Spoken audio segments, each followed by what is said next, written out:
I thought changing the locks would keep my mother-in-law out. I was wrong. She didn't just break into my house. She tried to erase my entire life. Now she's behind bars and my husband calls me the villain. Let me tell you how it started. The sunlight streamed through the floor-to-ceiling windows of Maya's living room, illuminating the pristine oakwood floors. For Maya, this house wasn't just real estate. It was a physical manifestation of her hard work. Every piece of furniture, from the mid-century modern sofa to the carefully curated bookshelf, had been chosen with intention. As a senior architect, her life was defined by structure, boundaries, and aesthetic harmony. But today, that harmony felt threatened. Maya stood in the kitchen, sipping her black coffee, when she heard the familiar, rhythmic thumping of the front door knocker. It wasn't a gentle knock. It was an assertive, "I own this space" demand. "Rohan, your mother is here," Maya called out, her voice flat. Rohan, Maya's husband of 3 years, shuffled into the room, still adjusting his tie. "Maya, don't start. She just wants to see us. It's Sunday." "It's 8 a.m., Rohan. We agreed that Sundays were for us to sleep in," Maya replied, but she was already heading to the door.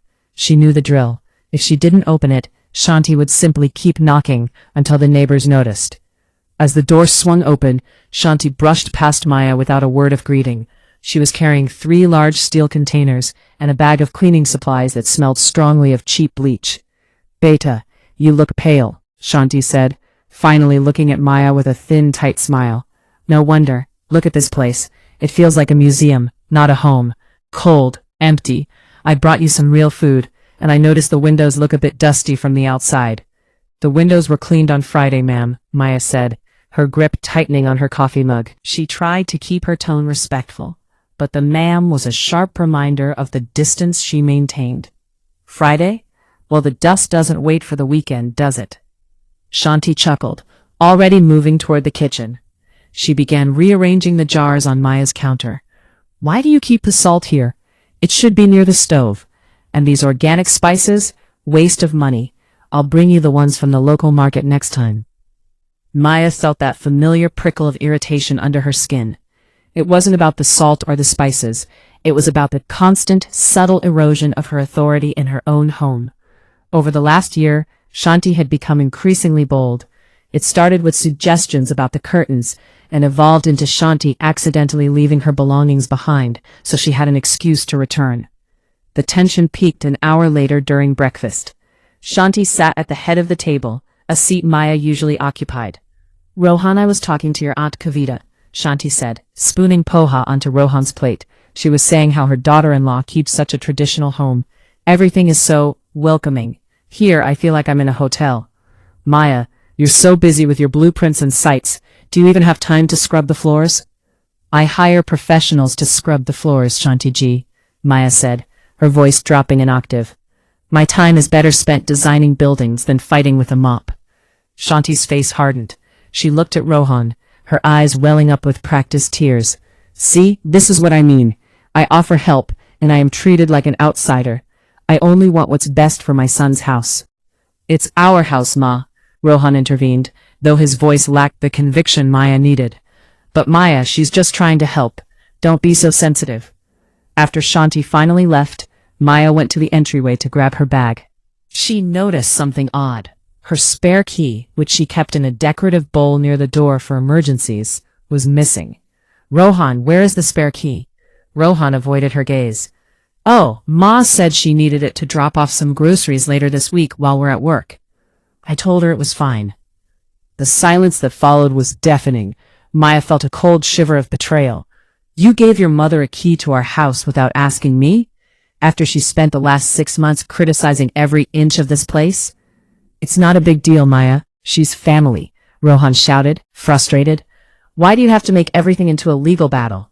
She just wants to feel involved." "Involved is one thing, Rohan. Intrusive is another," Maya said, her voice trembling with controlled rage. That afternoon, while Rohan was at the gym, Maya didn't argue further. She didn't cry. Instead, she picked up her phone and called a locksmith. By 4 o'clock in the afternoon, the locks on the front and back doors had been replaced with high-tech, biometric scanners and a new deadbolt. As the locksmith handed her the new keys, Maya felt a momentary sense of peace. She had drawn a line in the sand. She thought the message was clear. This is my sanctuary. You are a guest, not a resident. She didn't know that for a woman like Shanti, a locked door wasn't a boundary. It was a challenge. And Shanti was a woman who never lost. The chapter ends with a shot of the new silver lock gleaming in the twilight. Outside, the wind picked up, rattling the trees, and in the distance the faint sound of a phone ringing went unanswered. The war for the house had officially begun. The following week was deceptively quiet. Maya felt a sense of victory every time she pressed her thumb against the new biometric scanner to enter her home. Rohan had complained for a day or two, calling her extreme. But eventually, he fell into the routine. He assumed the message had been sent and received. He was wrong. Shanti was not a woman who accepted no. To her, the new locks weren't a boundary. They were an insult, a declaration of war from a stranger who had stolen her son. On Friday morning, Maya and Rohan prepared for their weekend trip to a coastal resort. It was a much-needed escape. "Did you tell your mom we're going away?" Maya asked, packing her laptop. "Yeah, I mentioned it. She was surprisingly calm about it," Rohan replied, zipping his suitcase. "She even said she'd be busy with her temple group all weekend." Maya felt a flicker of relief.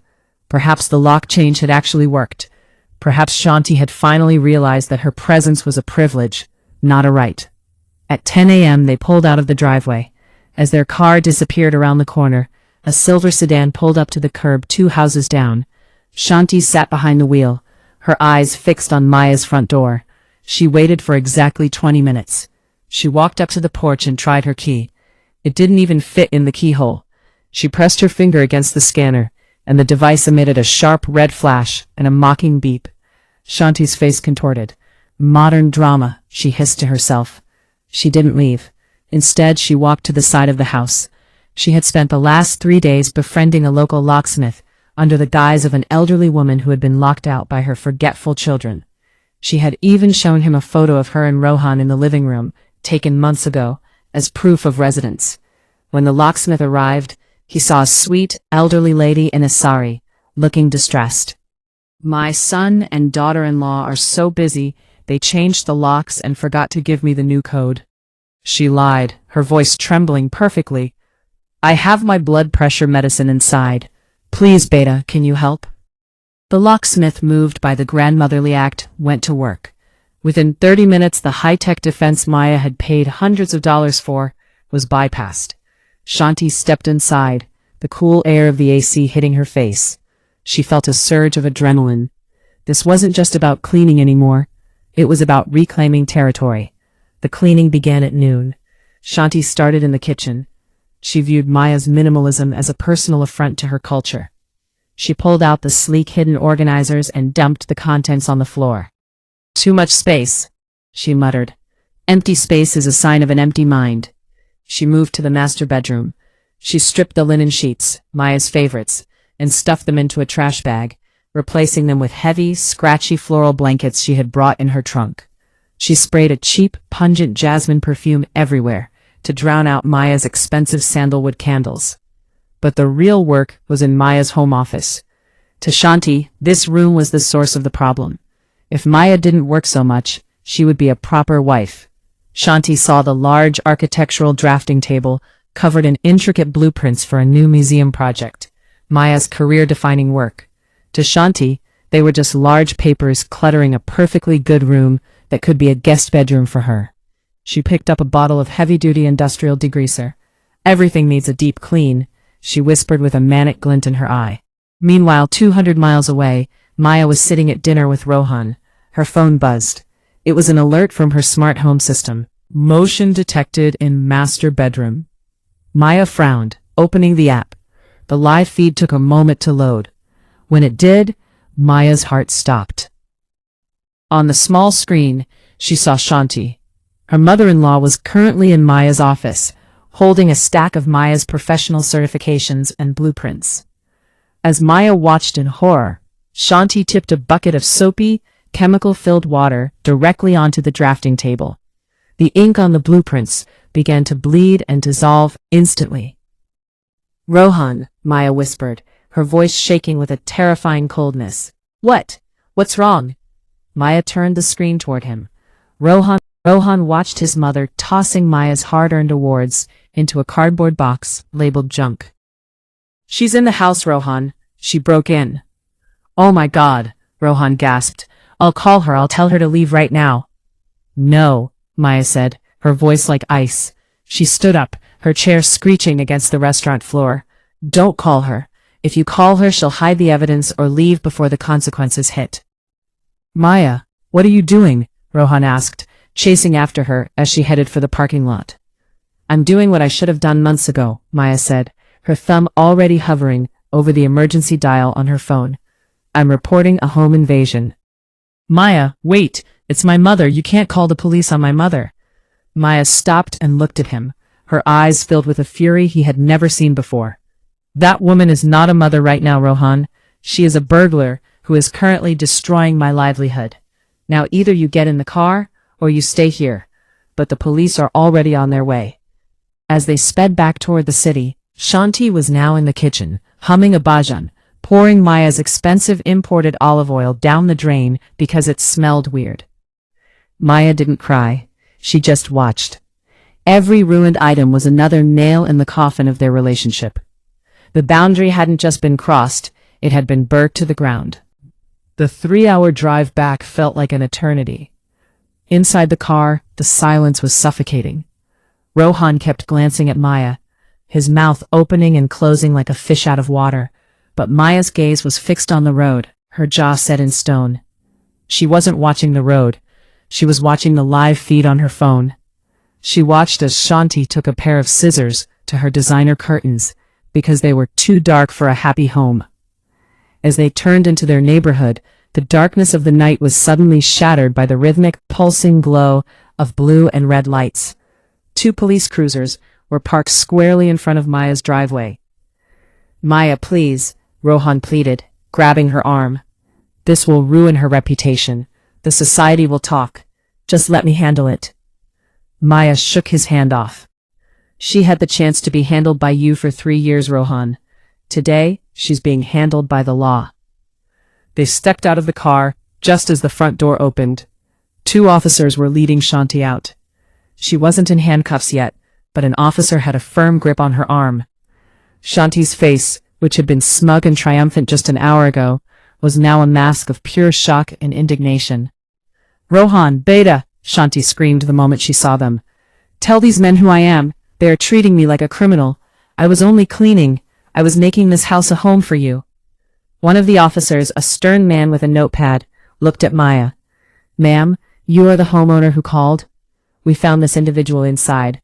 She claims she has permission, but the locks show signs of forced entry by a third party." "I am the owner," Maya said, her voice loud and clear, echoing through the quiet street. Neighbors were starting to peek through their curtains. "And I have never given this woman permission to enter my home in my absence. In fact, I changed the locks specifically to keep her out." "Maya, stop it," Rohan yelled, turning to the police. "Officer, this is a family misunderstanding. She's my mother. We won't be pressing charges." The officer looked at Maya, knowing who the primary homeowner was on the deed. Maya looked at the officer, then at the house, and finally at Rohan. "He doesn't speak for me," Maya said. "Look at the cameras, officer. She didn't just enter. She has destroyed thousands of dollars worth of professional documents and property. That's not a misunderstanding. That's felony vandalism and breaking and entering." Shanti's theatrical tears turned into a screech of rage. "You witch! I did everything for my son. Rohan, are you going to let this woman put your mother in jail? I birthed you." "Ma, why did you have to break the lock?" Rohan cried, his voice breaking. He was finally seeing the scale of the disaster. The locksmith Shanti had hired was standing nearby, looking terrified, realizing he had been tricked into a crime. "Take her to the station," Maya said coldly. As the police led a screaming, cursing Shanti into the back of the patrol car, the neighborhood fell into a heavy, uncomfortable silence. The blue lights faded as the cars drove away. Inside the house, the devastation was worse than the camera had shown. The air was thick with the smell of harsh chemicals. Maya's office, her sanctuary, was a graveyard of soaked paper and broken dreams. Rohan stood in the middle of the ruined living room, his head in his hands. "Are you happy now, Maya? You've broken this family. My mother is in a cell because of you." Maya walked up to him, her expression eerily calm. No, Rohan, your mother is in a cell because of her actions. And our family is broken because you never built a wall high enough to protect your wife from her venom. She handed him a suitcase, the one he had just brought back from their failed trip. Where are you going? He asked, startled. I'm not going anywhere, Maya replied. This is my house. I pay the mortgage, I designed these walls. You, however, need to decide where your loyalty lies. If you think what she did tonight was just cleaning, then you should go stay with her at her house, because you're no longer welcome in mine. Rohan looked around the ruined room, then at the cold, determined woman standing before him. For the first time he realized that the quiet, obedient girl he thought he married was gone. In her place was a woman who had finally found her limit. Without another word, Rohan picked up his suitcase and walked out the door. Maya sat down on her sofa, the only thing Shanti hadn't managed to ruin. The house was quiet. It was messy, it was smelling of bleach, and her work was destroyed. But as she looked at the empty doorway, she felt a weight lift off her shoulders that she hadn't even realized she was carrying. The house was finally hers, and for the first time in years, it was truly, peacefully quiet.